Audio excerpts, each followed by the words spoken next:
All right. What's up, everybody? We're back again. Another episode of Atown's podcast show. We had to start another channel because we had some problems going on the other channel, but now we're back again. So if you're tuning in live, thank you for your time and patience. And today's guest, none other than a good friend. He came through the very first time we started doing our podcast show. He came through here, and he blessed us with his artwork, some great philosophy.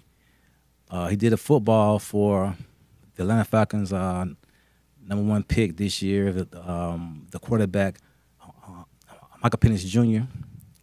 So today we brought back again the international artist, Emmanuel Wilson. Glad to be here again, man. Thank you, brother. Glad to be here again, as always. I'm excited about our dialogue. Thanks for coming, man, because Yeah, anytime. we had to come back and reshoot this episode. Well, not reshoot it, but we had to do a whole new episode again. Yeah.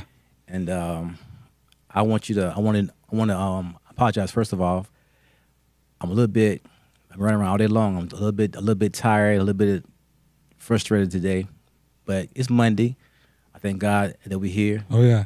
Most High. I'm glad we got my partner in crime, the producer back there, Chop. Yep, big time Professor. Chop. He's doing his Yep. thing back there behind the board. So if Yep. y'all don't see him, know that he's there. Yep. He's there. Yep. All right. So let's get into it, man. Let's get back into the situation at hand. Oh yeah. All right. We all know. Well, if you don't know, this guy is one of the baddest artists around.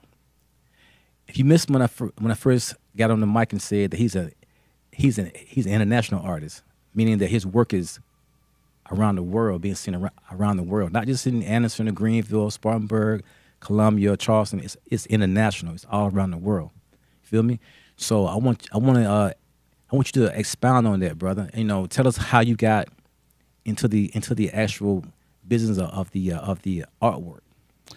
Wow, man, that's a broad.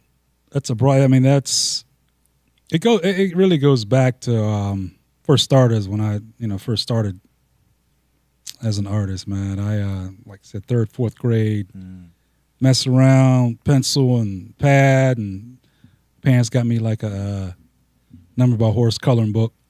Went from there, then graduated from there to pen and ink, and graduated from that to about 5th grade. I started painting, messing around with paint. And then the teachers in the school, they noticed my talent and just started telling people in the community about my talent. Right. To open up opportunities. And my first early opportunity, I did a mural for this upscale beauty salon in my hometown. And paper did a story on me, and they really... What? Now, you went to your hometown. You didn't talk about your hometown. I know, man. Seneca. I mean, it's very humble beginnings. I call it the town in the sticks. I learned a lot. There was a lot of perseverance. So Seneca out there, if you out there from Seneca, South Carolina, give your man some flowers. Get your man some flowers out here now, because the boy bad. Man, I'm still grinding, and honestly, there was times I didn't even know if I really still have that little push to to keep painting.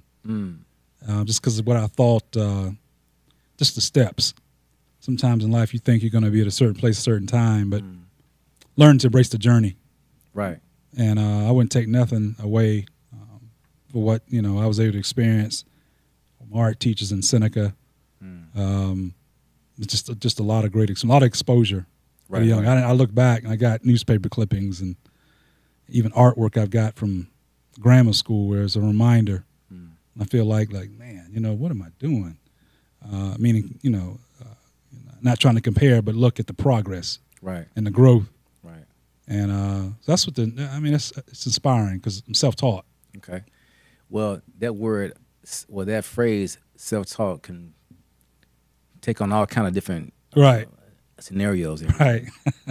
But we all know that you're bad. We know that you're tough. You feel me? We got some partners downtown Greenville who actually know that you're tough. Not only them, but the competition that's out there in the art world is very, very fierce. Yeah. Yeah. Oh yeah. Very, very fierce. It's, Oh, yeah. it ain't no game. It's ain't no damn No, game now. No. If you weak at heart, Yeah. weak minded, Yeah.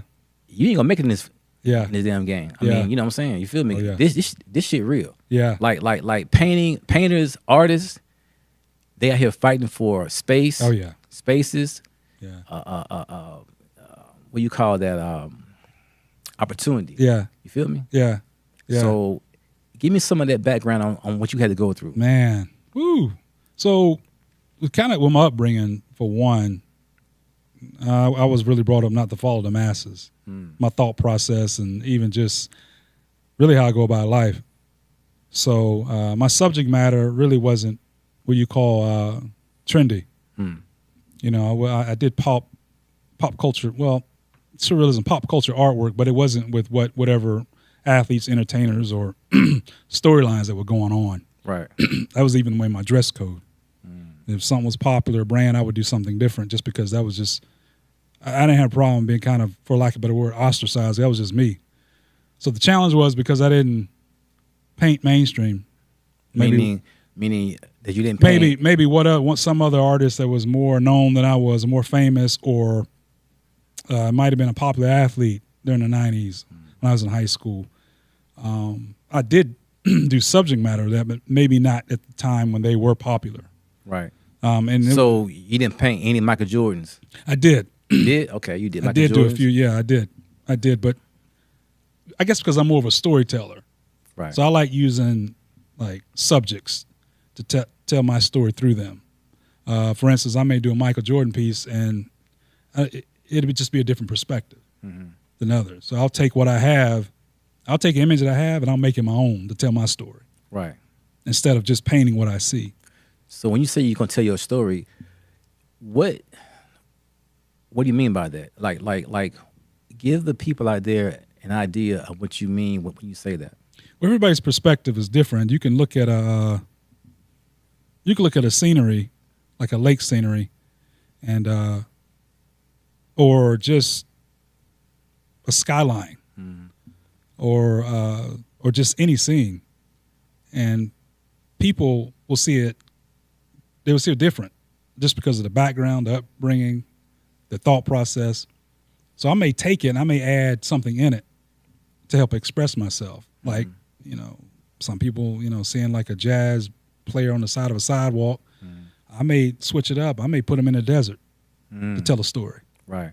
Yeah, my perspective is somebody create music bringing life to earth in a dry place. Dry place. Got you. See what I'm saying? Got you. Put the sauce in now. Yeah. You put that sauce in. Yeah, Okay, to I get got people you. thinking. Right. Get you to really think and really see beyond these naturalized right here. So what you do is you make people become very cerebral.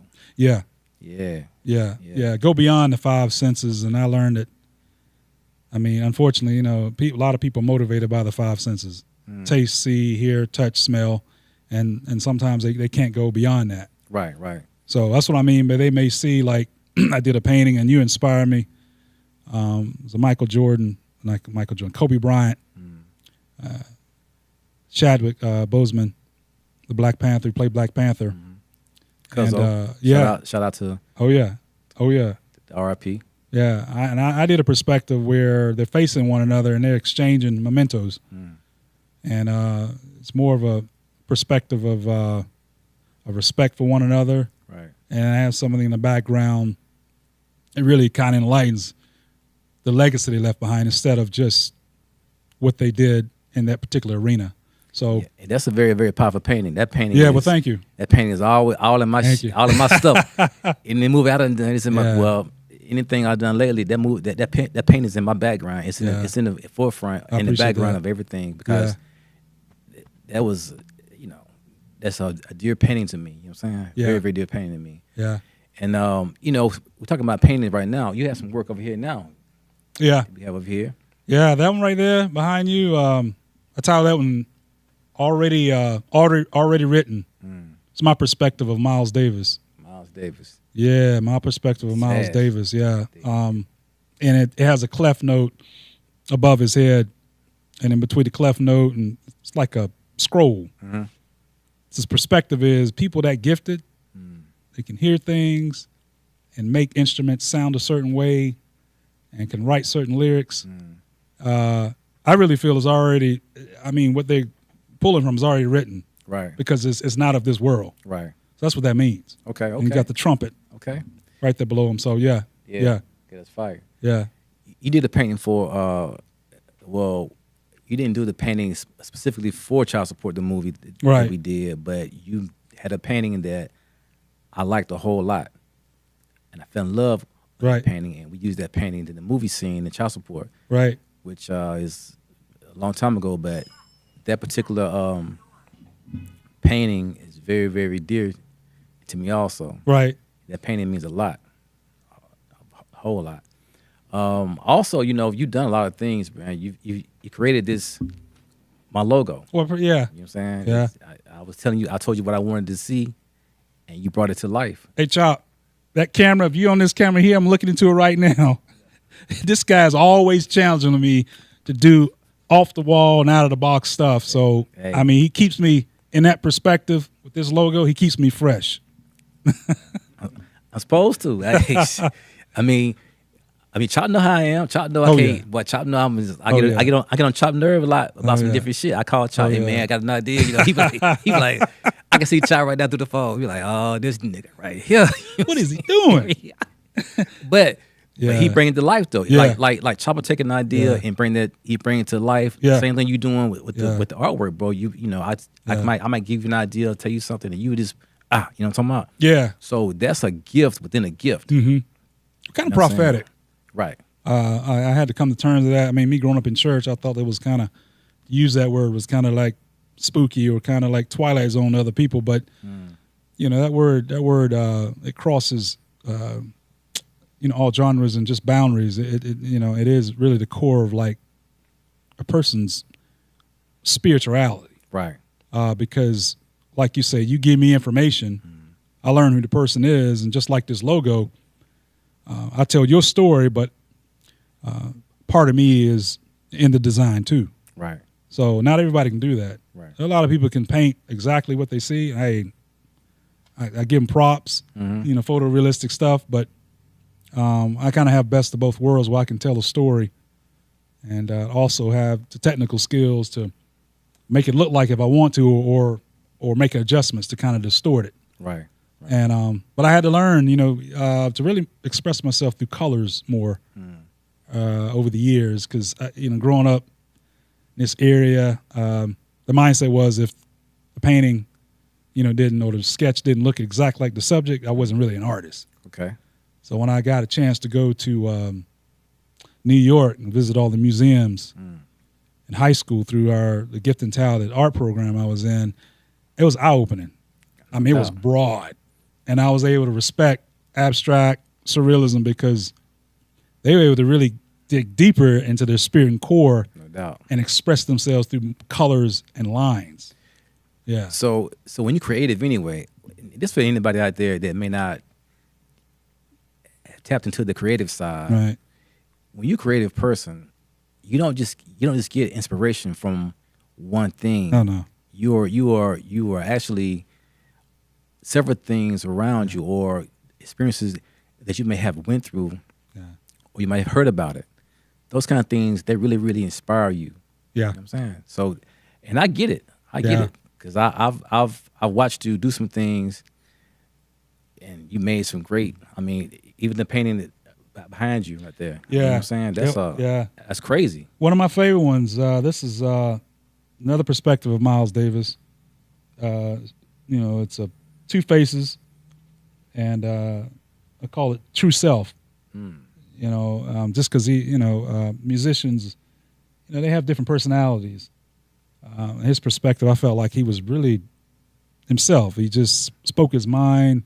He walked his walk. He did his shit his way. Yeah. He did his way, bro. He was no joke, man. No. Miles Davis was one of the cats. Like, a lot of people out there, man, you might not even know his story, bro, but Miles Davis was a bad brother. He changed the game. Yeah. He did the game on his own terms. Yeah. You know what I'm saying? Yeah. And a lot of people may not even know his story, but his story is incredible. I mean, Yeah. we all know his late wife, you know, Sissy Tyson. Right. You know what I'm Yep. saying? But Miles was like, He was that dark skinned brother Yeah. that cut your throat. You Yeah, feel I what called I'm talking Michael Jackson and jazz before Mike. about? There you go. Because There you him go. and Prince did Superstar. some stuff in there. Yeah. I think I'm going to say late 80s, if I'm correct. Yeah. But he just, he boxed a little bit, and he was an artist too. Mm-hmm. Yeah, actually, his girlfriend, I think she's still managing his work, but he was getting $200,000 for his work later in his career back in the day. Back in the day. Now, speaking of prices now, you big pricey too now, bro. Your price is up there. Hey, like, what would this run right here? Well, I'm growing by the year. If you this camera again, if you want to talk prices, you contact me. I usually don't make that public because this is actually a reproduction. But if you want to talk prices, you reach out to me. Yeah. Fine art prints, certified. Yeah. Or you can get something custom, original. It could be anything. Mm-hmm. As long as the image is clear, I can guarantee a good job. Yeah. So, yeah, look me up after the show. Because this ain't no bullshit he doing. Like this It's right here. It's a way of life, and that's the thing. I run into people because I played the ball back in the day and did other things, and they, the question is, you still paint? I'm like, yeah, man, they paint. I mean, too, like I said, me growing up too in church, sports and art was an outlet for me. It was an identity. It was a way for me to communicate because I was kind of shy because I was really kind of sheltered a little bit growing up for a certain bit of time. So art and sports was an outlet, Right. bridge that gap to connect, and it gave me helped my self-esteem. It was a medicine. It was a friend. It built my confidence, and it's got me indoors. That even if I was a wealthy dude or had a couple of doctorates, I wouldn't be able to get indoors and opportunities. Right. Just like some opportunities with a couple of sports personalities that I was invited to their celebrity golf benefits where I had to do artwork and it was auctioned off. So I could do some things that other people can't do. No doubt. So I look at it that way, and I have moments like everybody else, not to compare myself, not to get on social media and around other people and start looking. With them prices though, bro. Them prices though. But I'm learning my value. But in the words, right. You won't go to a Bentley place and be like, hey man, hold on, don't talk about the Bentley now. Hold on. oh, that's right. I'm sorry, Don't that's talk your about car. the Bentley. I forgot. In the words of Fat Joe, yesterday's prices ain't today's prices. That's now. right. 'Cause that right there cost me a nice little, you feel me? It hit me in the head now. I was like, damn, dog. But the swelling went down, man. I mean, after you got hit in the head, the swelling went down, you feel better. I was like, bro. To market yourself, make a little money. I was like, bro, hold up, big dog. You gonna do what now? I was like, you gonna say what now? What now? Yeah. Oh shit. Yeah, Okay. yeah. Okay. I think I But heard the phone drop. Yeah, I heard the phone and I felt the drop. damn flow too. But anyway, it's done. We got it done. Yeah. But so, personally, bro, on the personal side of things, I don't know how you're gonna get into this or not. But I know your story a little bit. Yeah. You want to speak about, maybe talk about some of the hard parts of being an artist. You know what I'm saying? In the personal life, like how do you walk that line between being a creative artist and having relationships? It's tough.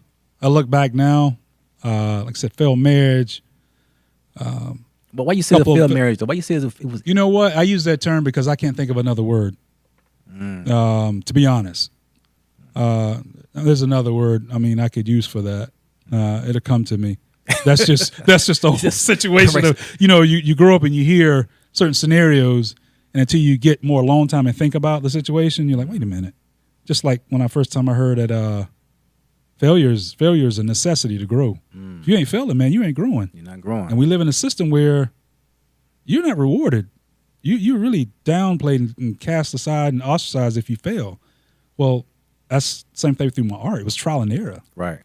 Because a little bit of time I was in college, I didn't take classes. So it was a lot of trial and error and me learning.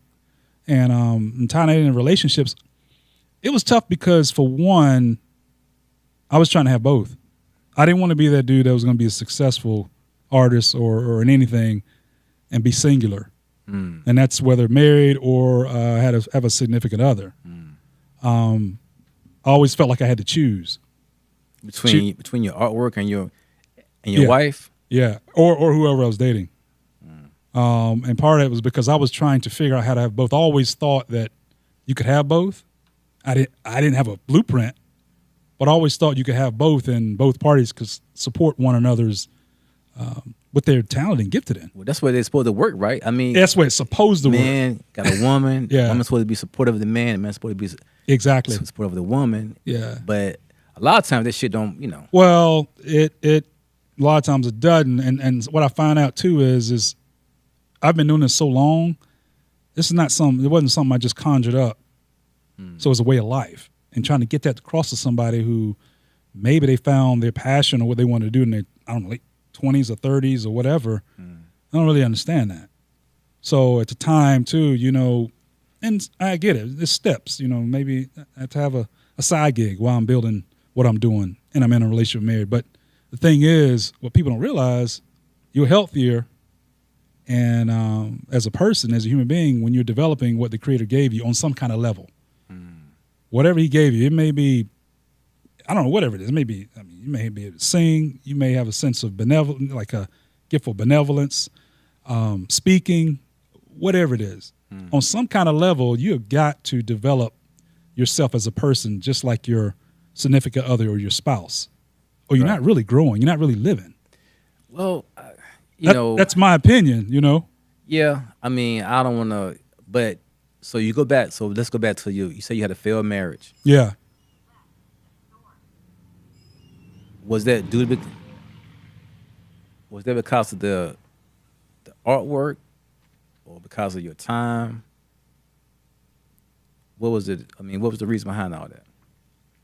There's a lot of things. I think major thing was really being present mentally. I have to admit, sometimes I wasn't present mentally. I was present physically at times, but mentally, I wasn't. And that right there is that doesn't help the whole situation. The other thing too is just balancing time. You know, time spent. You know, you got, you know, time spent. You need time for yourself, time for your spouse, and kids involved. So I look back in those two areas, and it really takes it takes some special people to really be supportive of one another, and go through those just those journeys, those levels in life where you may not have that kind of time. Right. Sometimes mentally I may not be there when we're talking to one another. And I've had times where I was there physically, but mentally I wasn't there, whether I was tired or just my mind was a little elsewhere. But damn, and then that became like a problem, you know. And some females, some women, they really need a lot of time. I had realized that they need a lot of time, and if that's not given, I ain't going there with that shit. I ain't going there. Hey, I'm just being real. I'm not getting into that. That's my experience. I get you, but I'm not getting it with that right there. I don't want to know with a woman because we on this woman level stuff. Yeah, we gotta have another female. We gotta have a female here with us. Oh, no doubt. Actually, two female, one beside you, one beside me. That's why I don't want to get into speaking for the other party. Just talk about what areas where I came up short. Yeah. Well, I wanted both. You know, always wanted both because I always thought two is better than one when you're on your journey. That's my opinion. Two women at the same time? What you talking about? For me, I can speak for me. Hey, I'm into women, okay? Yeah. Brothers, I'm sorry. This camera, hey, brother. I mean, I'm into women, so I can't speak for everybody else. Hey, women. I'm into women, goddamn. But shit, I'm into women. But I can speak for me. I'm right now. I'm celibate. I'm celibate. I ain't even getting married in March though. I ain't fucking around. I ain't bullshitting. Real talk. Oh man. We live now, we live. I'm gonna keep it real today. Look though. Yeah, he put me on the spot with that one. But no, all jokes aside, I mean, yeah, looking back, it really being there mentally and then just really just the time spent. Time. Yeah. Well, man, but like Michael Jordan, he married his college sweetheart. Right. And then he became MJ. Oh yeah. To the whole world. Yeah. And then his stock went up. Right. His bag went up. His bank went everything. Yeah. She want to get. She hard ass. Yeah.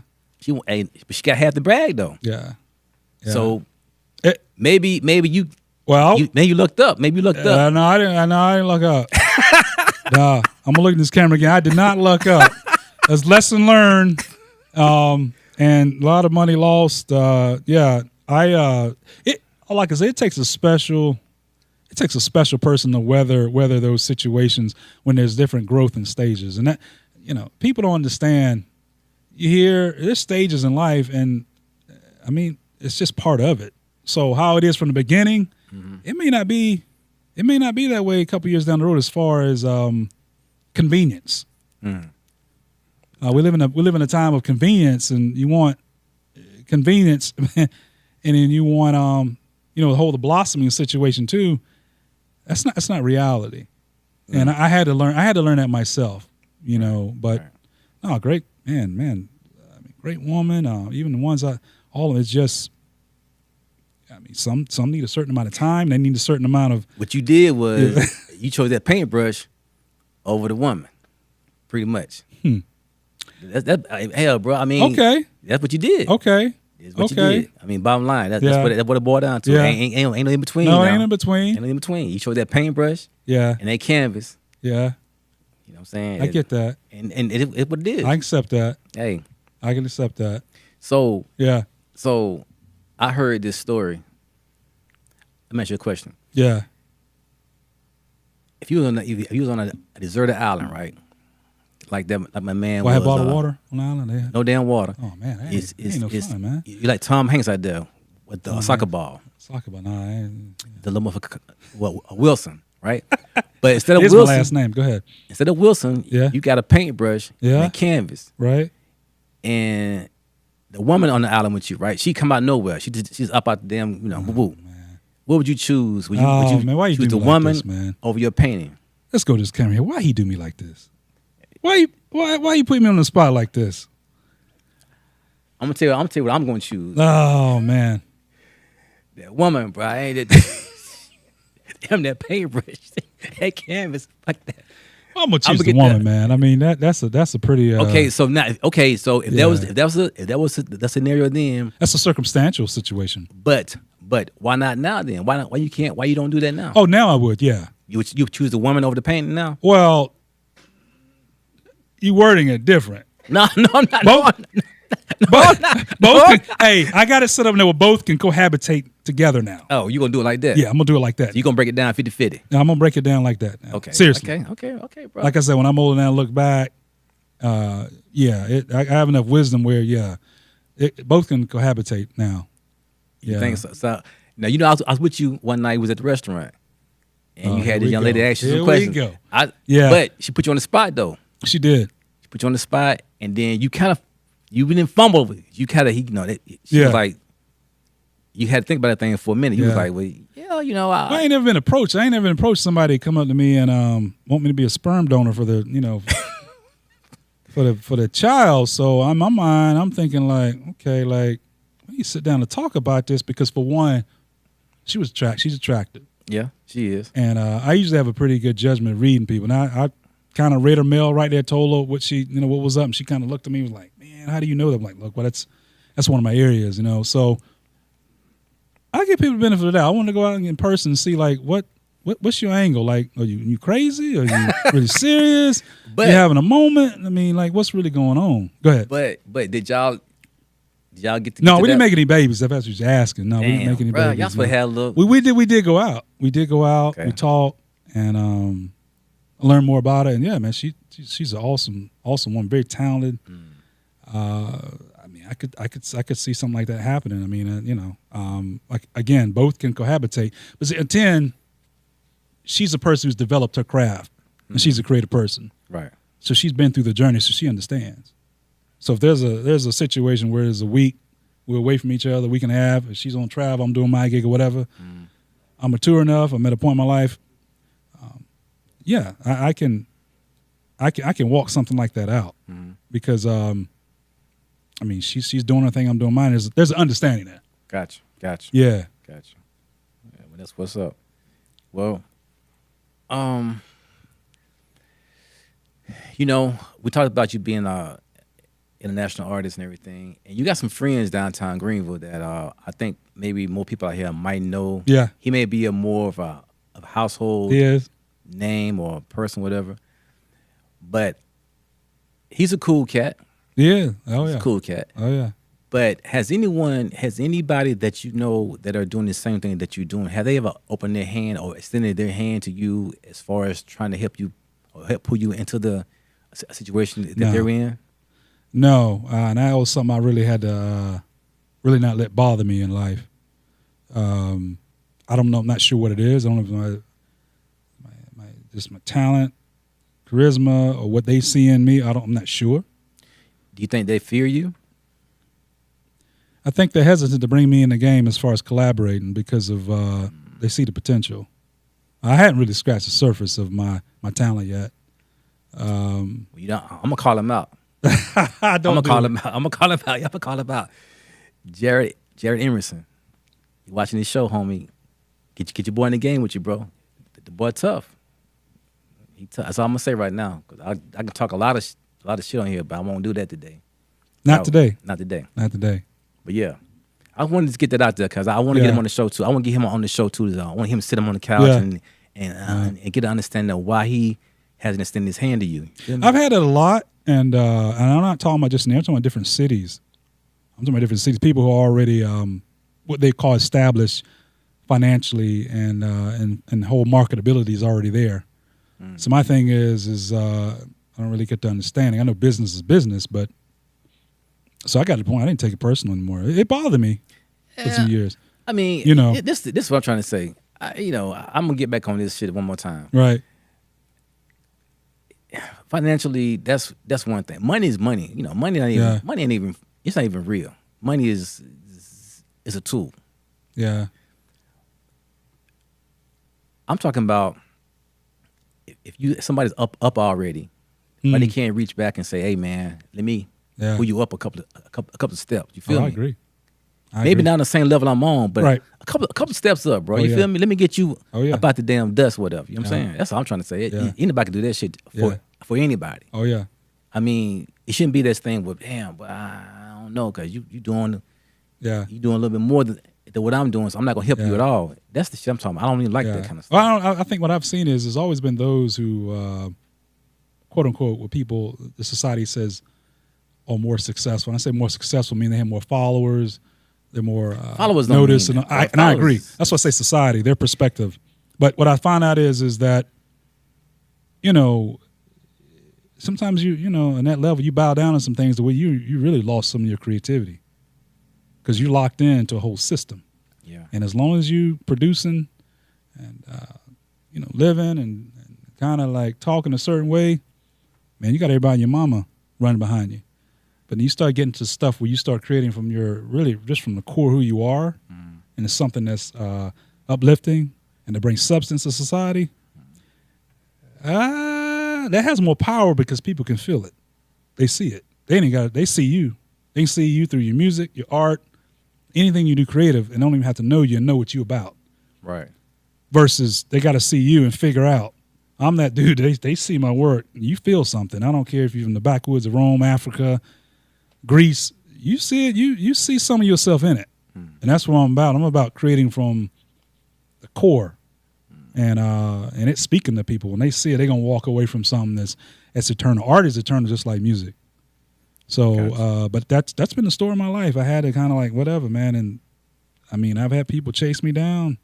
It's well connected, and it was a situation that almost kind of like we bow down to their philosophy and control me. And I was like, nah, I can't be like that, man. I walked away on several occasions. Right. So, yeah. I got you. So let's jump on this right here. How do you feel about art that depicts the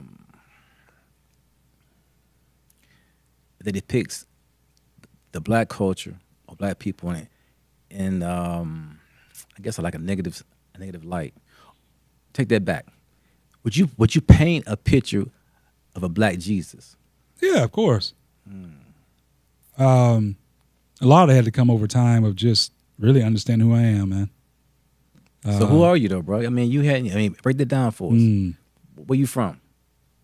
Man, really from another planet. I don't know what planet it is.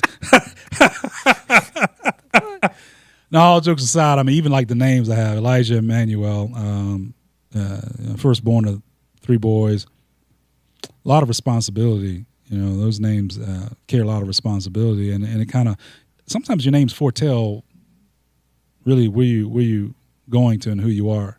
And that's been my story. I've always been set apart. Not saying I'm better than anyone, but I didn't have a problem being ostracized on, just how I like think and do things. And not that I'm better than anybody, but like for whatever reason, I decided never to drink or smoke anything. Now You ain't drunk nothing, bro. I ain't never You drank, smoke nothing. Now that's where all that. But that was my choice. I was an athlete, but of course, the void was filling that with. You used to play basketball or something, football, soccer? Yeah, did a little basketball. But I was so used to being different and curious, but different and ostracized. It was just a way of life. So I'd have a problem in what I created. And people was just, well, why don't you, create something that's the norm, what they thought was the norm, subject matter, to get more attention. That wasn't my flow. Every now and then I do mainstream subjects, but I will tell my story in it. Yeah. You see what I'm saying? Yeah. But I'm a person. I'm laid back, but then there's that other side of me that's aggressive. That's aggressive as a lion. I'm a private person where I don't really have I don't like being around a lot of people at one time. I don't have to be around a lot of people at one time. I can have my quiet time too, but I'm very sociable when I'm with people as well. A giver. Donate a lot of artwork on the basis of inspiring, helping raise money for foundations. So if you got a nonprofit out there, he's the guy who gets artwork from. Nonprofits, everybody go to this guy. He gets artwork for everybody, sports people, homeless people, whatever you need. He can do it. I mean, I'm sorry for homeless. I ain't gonna say they were homeless and everything, but people that might be not self-sufficient. Self-sufficient. There you go. Good word, because I was lost on that one. It's all good, man. Hey, we helping each other out. Right.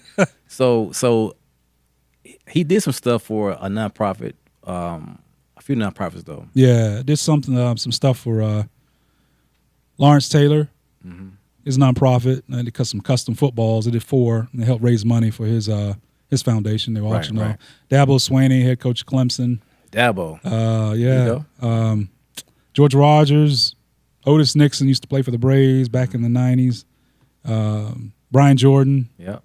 Of course, you hooked me up with opportunity to do something for D.A. Dick Anderson years ago. Yeah, D.A. Part of his whole book situation. So, I believe in giving. I believe it comes back, and like I say, it's something that's tangible, but it's not tangible in a sense. It's bigger than money. And I can say, even looking in this camera right here, if it was really about the money, I would have given up a long time ago. Right. But it's a way of life. Like I say, it's a medicine. It's a friend. It's an escape. Builds my self-esteem.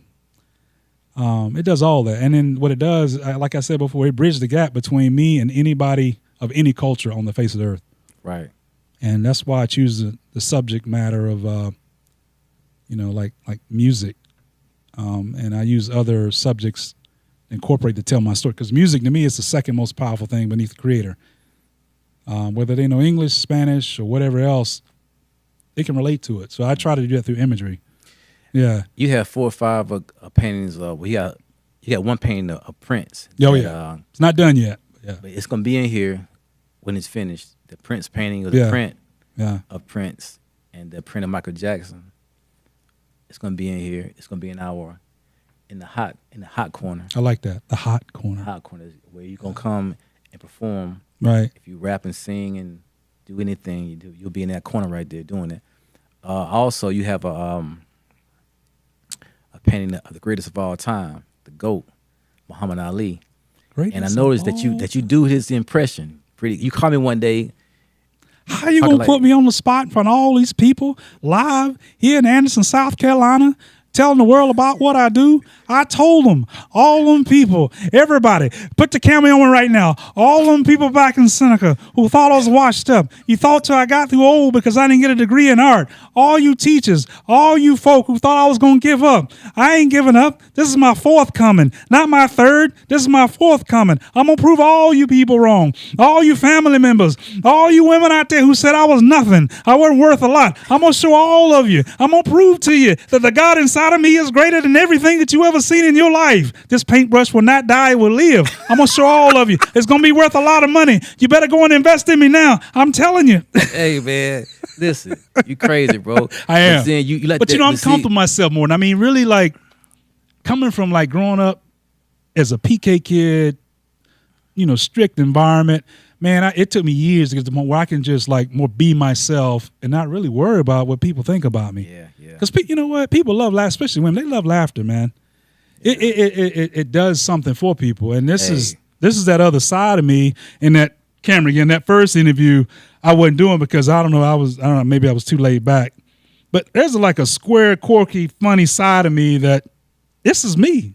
This is who I am, man. Yeah, you know? I feel you, bro. And I'm just gotten comfortable with my skin. But see, when it comes to, you know, being an athlete and competing, I was a different person, man. I was very physical. Wasn't very vocal, but very physical. And it kind of like threw people off after the ball went up and that whistle was blown. Like, oh man, this dude was real gentle and kind of like quiet and warm-ups and giving dap, you know. But now he's a beast, and that's kind of how I was, you know. So fucking crazy then. Yeah, I look crazy, but you know, I don't want to be with nobody's camera again. I don't want anybody that's crazy than me. Okay, let's get that out there. If anybody, I don't want to be with anybody that's bro. Crazy than I am. Okay, they got there, bro. They got there. They kick your door in. And no, whoa, wait, man, ain't had none of that now. break whoa, your TV. Whoa, that ain't my experience, they man. got there, bro. They got there, baby. They no, I did have one situation. All jokes aside, it's a learned lesson, man. And man, I was 21. She was 30. I guess she was 31.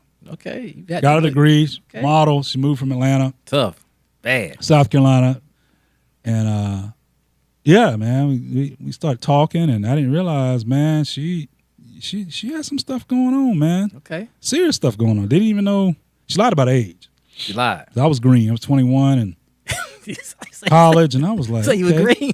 Nah, green. Like they saw me coming. Like this dude, they saw me. I was that green.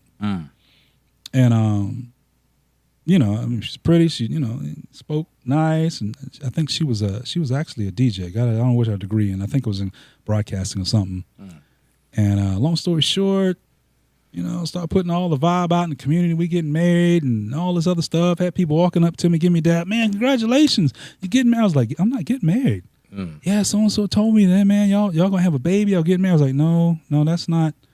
So, long story short, where I was working at the time, I saw her get an application in the foyer area to get a job where I was working. I was like, man, I was like, I kind of looked. I said, and she kind of looked at me, kind of waved.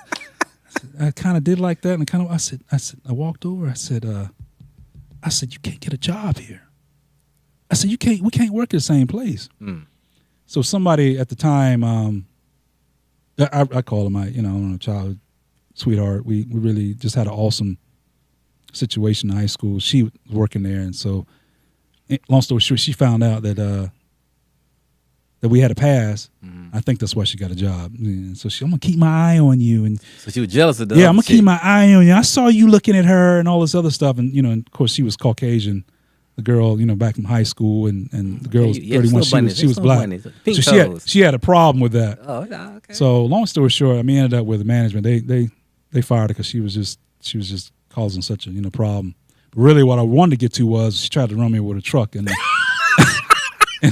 parking lot after work one day. She tried to run your ass over. Yeah, man. I never had that experience in my life. I mean, it shook me up. And yeah, man, it found out where I lived because she didn't know my address. So she just man hit the gas on your ass. She had one of them, almost like a Bronco. Bronco where it had the suspension was up. Yeah, she hit one. Yeah, big ass tires on it. No, she did. She gonna run your ass. Because her brother was he rode bulls for a living. Okay. Yeah. Yeah. At Denver Downs. I'm not gonna say where Okay. it was. Don't even say I'm where not it was even gonna at talk then. about it. Okay. Look at the camera again. Hey, I'm not gonna bring up any names. All right. Lesson learned. I was young and very, very green. But I wised up real quick. I bet you did. I wised up real quick. The damn tires coming at your ass. Headlights and shit. See, camera again. This guy right here, he's pulling some stuff out of me. I ain't never talked. People in high school and family members who see this gonna be like, what in the world? Like, this is another side of E. I ain't never heard. I thought he was a choir boy. Hey, bro, I don't know about none of that. But what I want you to do, bro, why you don't drink though, bro? Like you don't sip nothing. You don't no little wine, no little. No, man. I just learned what the ingredients is of different drinks. So I go out, I know kind of, what I might be getting into if I'm around it. But I don't know. I don't know. I think honestly, this is gonna sound weird. Honestly, it was like probably a hell, fire and brimstone situation when I was young, growing up in church, and then Gotcha. it got to where by the time of graduation, I was like, man, I ain't gonna miss nothing. I ain't never tried it. And then after that, when I got in college, I just saw a lot of scenarios of people, man, just couldn't find their keys and they falling all over the place, over the toilet, and I was like, But that'd be the fun part, though, man. I feel like I don't have control of my mind, man. And so, all jokes aside, me being like a really in touch, really with my, core who I am, and very creative, and I have down moments. I think if I graduated to casual, I think I may end up being an alcoholic or something because. God damn. No, I think so, man. I don't think so? I don't think it'll be casual. If I have moments where I don't say depression, but just moments maybe where I'm down and just kind of just situations in life. I probably could see myself as really getting excessive. And that's what anything. So no drugs, No. nothing. You just No. okay. That's cool. No weed. Just nothing. wrong choice of women. That filled that void where I had to learn wrong choice of women because I never drank or smoked. So yeah. That's Does that answer your question? That'll do it there for you, bro. That'll damn do it. That'll do it for me. Okay. You make the wrong choice on that right there, boy. Yeah. It's like a drug. Yeah. They say what is it? Women can it can make you, break you, elevate you, or possibly destroy you. Kill your ass. Those words. Yes. That right there. Those words right there. No, oh yeah, really. I believe that. I believe that. So yeah, that's what's up, man. So, we got about 10 more minutes left on our live broadcast Okay. today. And I wanna get to a few of the questions I had. I had them in my head. I don't write anything down. Yeah, you're off the cuff. Well, a movie script, I write that down, but right. questions, bro, I should. Right.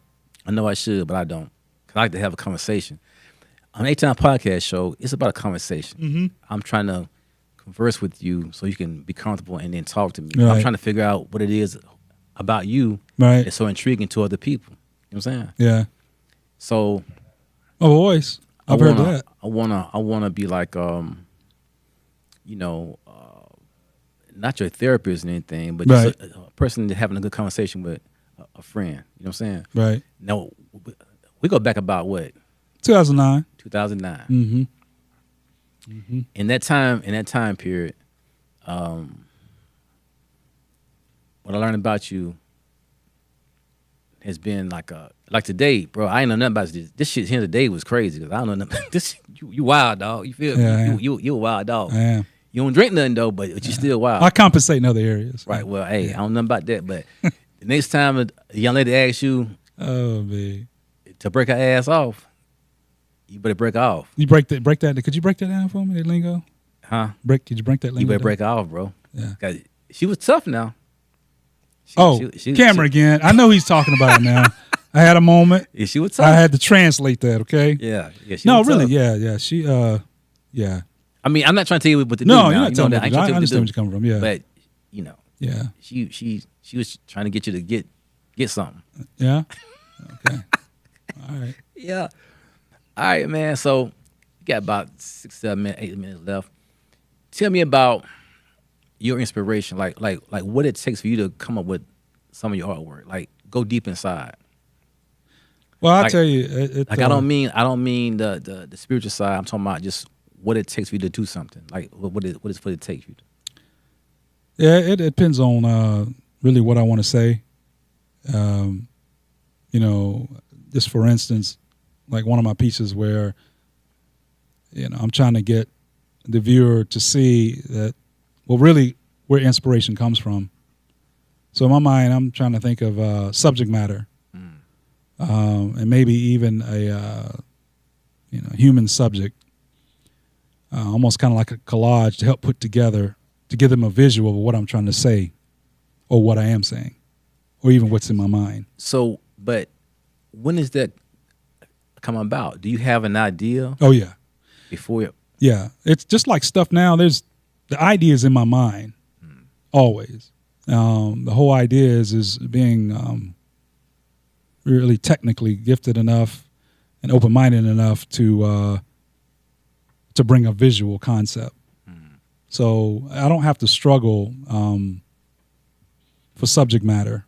Gotcha. It's how I really want to control the narrative of how I put it on paper and canvas and what colors I use. So the hardest thing for me is really, you know, even what sometimes the colors and the composition. I really like composition, and composition, depending on how you use it, it's really powerful, and also it can get across what you're trying to say. I love symmetry.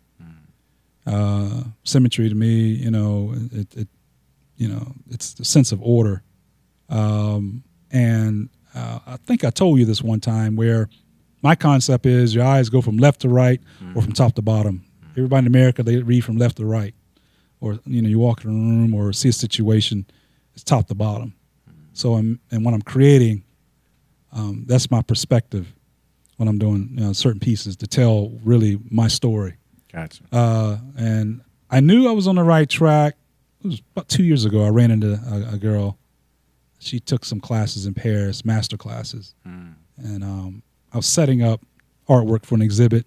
She saw my artwork. She walked over and, oh my gosh, this is so cool. Like, how did you figure out how to do this and this, that, and the other? And I was like, I just kind of looked at her, and I said, and I explained to her what I just explained to you. Right. Oh man, that's so awesome. She goes, you know, there's a term for that. I was like, really? And she goes, yeah. She gave me the name. I don't remember. I wrote it down. She goes, you need to look it up. She goes, man, not everybody's able to do that. And I was like, well, thank you. So through my trial and error over the years and learning how to take what's in my mind and put it on paper or canvas to portray what's in my mind, that's the part I'm proud about. And I didn't realize that some of the techniques that has developed through the journey of me being a creative person, I didn't realize there's actually a name for them. So if I'd have went through college, I would have found out, you know, the name that goes with these techniques. So she tell you what the name was? You know, bro, I forgot. It was. I think it was a French word. And that shit don't count. damn count, man. The French term, man, shouldn't even damn count. Now, you know the French. I don't even fool with the French. Yeah. They you know, they taking money from Africa. You know what I'm saying? I don't want to get in that, but they you know what I'm saying? I don't want to get in that conversation. But yeah, I don't even want to talk about the French. Yeah. Guess you know. I mean, I try to, like I said, beat to my own drum, but I pull pieces from other artists, bits and pieces, to kind of like how artists do, singers to. Oh yeah. Go ahead. I'm gonna interrupt you, but that painting that you did, he did a painting. It's a painting of B.B. King. Oh, B.B. King and Elvis. The movie came right. That painting, that movie came out with Elvis Presley talking about how what she was called? It's called Elvis. The movie? Yeah. Okay, Elvis. I'm correct. I ain't watched this shit. I didn't even watch this shit. I went and watched it. Oh, I didn't watch this shit. Yeah. Anyway, he did a painting of a B.B. King and then had Elvis outside looking in the window of B.B. King's mind, stealing shit. You know what they do. They like to take everything. So I'm going to break it down to you. Break it down. Because I broke it down already because I already told you what it was. So it's a front view of B.B. King, but it's half his face. Right. So it's half his face on one side of the canvas. And on the other side is like a partial side view of Elvis. Okay. So you got B.B. King on the left. What was Elvis Presley doing? You got B.B. King on the left. You got Elvis Presley. He's looking in the future. So the whole moral of the whole creative the whole subject matter is the bottom has the word soul, and soul is on the neck of the guitar beneath both subjects. Mm-hmm. So it's actually the fact that soul, the music, the fact that soul and music brought them together, but the strings actually flow through B.B. King. It flows through B.B. King because that's really the foundation when Elvis, where he got his inspiration was through the black community. Say it again. Well, we all know that. So that it actually is in the movie, but he got his inspiration through the black community. So what I had the actually music strings, the strings from the guitar flowing through B.B. King, and it flows into Elvis. And you'll see like a window in the top of B.B. King's fro. It has a light. And then the top of Elvis' hair has a silhouette of a figure with binocular looking through the window of B.B. King. So it's a perspective that he is looking through the mind of the black community for his inspiration, along with us, but mainly the black community. And then Elvis has a pencil in his mouth, and there's a sheet of paper kind of floating beneath that. And it's just, that's it. And when I saw the movie, even saw a scene as a kid where he was hanging out, some of his black friends, he was looking through peering through like a shack church, like a hole in the wall church, getting inspired. So again, telling my story, telling truth, And really bringing a perception, the right perception to really to society. And what you saying is Elvis stole some shit from B.B. King. Pretty much. That's what you saying. I am. Okay. Just say it like that, bro. This The camera again. Yeah. Yeah, I am saying that. Okay, just say that I then. am saying that. You took me all around the damn. Yeah. We were the roller coaster ride. Just say that what just say what we did. But you enjoyed it, right? It's cool, but you enjoyed it. You got the it's- scenery, it's air cool. in your Yeah, face. It's cool. It's you cool. know, Just say what it is. You feel me? Just, I mean, just say what went it is. from A bro. to Z, right? You did all that, but this, you feel me? Just say what it is. He stole from B.B. King. Yeah, and there's a song like Big Mama Thornton, which she was in the movie, and he was sitting there, and actually it was Little Richard. He was sitting beside B.B. King, and he was like, "My God," he said, "Who was that?" And B.B. he said who it Wait, was. who said that? Who was saying that? Elvis. He said, That's how you talked in the movie. my God, who is that? God damn. B.B. King's like, that's Little Richard. And He had his hair tied up and shit. excuse me? Richard had his hair tied up in a little bandana Yeah, and he shit. had all that going on. Man. Bless his soul. He had all God damn. that going on. I used to see that shit, right? I watched that Yeah. movie. But I used to see that shit.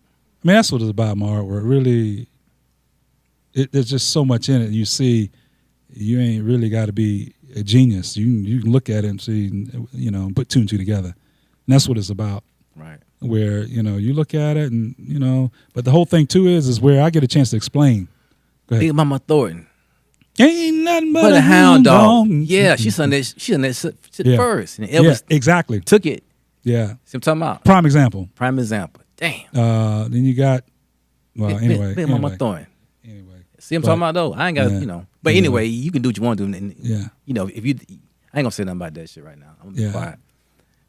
But anyway, we get ready to have an election coming up. Oh Lord, let's not get. I'm gonna into ask that. everybody, all my guests coming on the show. I'm gonna ask you No. who you with, who you with, You know who what? you with, who you with. Come on now. Neither one of them Come right on. now. I mean, man, that's wide open.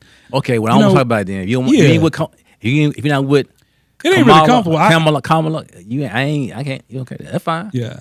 I really I ain't made up my mind, to be honest. But if I you ain't don't made up my vote, mind. if you don't vote, Oh, I'm gonna vote. I just don't know right now. That's the answer. I don't know who I'm gonna vote for right now. I'm gonna vote. Yeah. okay, I'm gonna be in LA by the time we was in LA last time. Me and Charles was in LA Right. 2016. Right. We didn't vote last time. We left here. We left early. Right. Went to LA. Right. We sent the LA man out there chilling, eating good. You know what I'm talking about? Right. Election was on TVs and shit. Right. When they said that Trump beat Hillary Clinton, everybody was like, "Damn!" I wish I could have filmed that. It was like, "Damn!" Yeah. But then I was like, I was kind of sad because I was like, "Man, we finna go to war." Right. You feel me? Right, right. War. 'Cause I thought, I thought we were either going to go to war, or I thought somebody honestly was going to assassinate him just because When I say that word, cause you know that shit was fake. Well, I ain't I ain't talking about the reason. I'm talking about why he was in office. Oh, back then, okay. Just because it just is. He just didn't have a filter. I mean, I get what people can speak their mind, but a little bit. I mean, we know the people in other countries, they actually get rid of people for real. Yeah, they do that. That's real life. That's not play stuff. So that's why I thought probably what would happen is that either we would go to war or he may come up missing or something. But you know, his ass still here. He's still around. I guess he's. I'll start to sell Band-Aids and shit to go on your ear and shit, man. Yeah. I think that other shit went down. I started selling Band-Aids for 99 cents. How did that work out for you? Well, I made a pretty penny out that month. Is that right? Yeah. Well, bro, it's the end of the episode. Okay. Today's episode, Atown Podcast Show. We got to get up out of here. Got to go ahead and pay some bills and get something to eat because nigga hungry. Yeah. Once again, Emmanuel Wilson, thank you for coming on. It, man. Enjoyed you. Don't forget to like, subscribe, and share. Atown Podcast Show. Peace.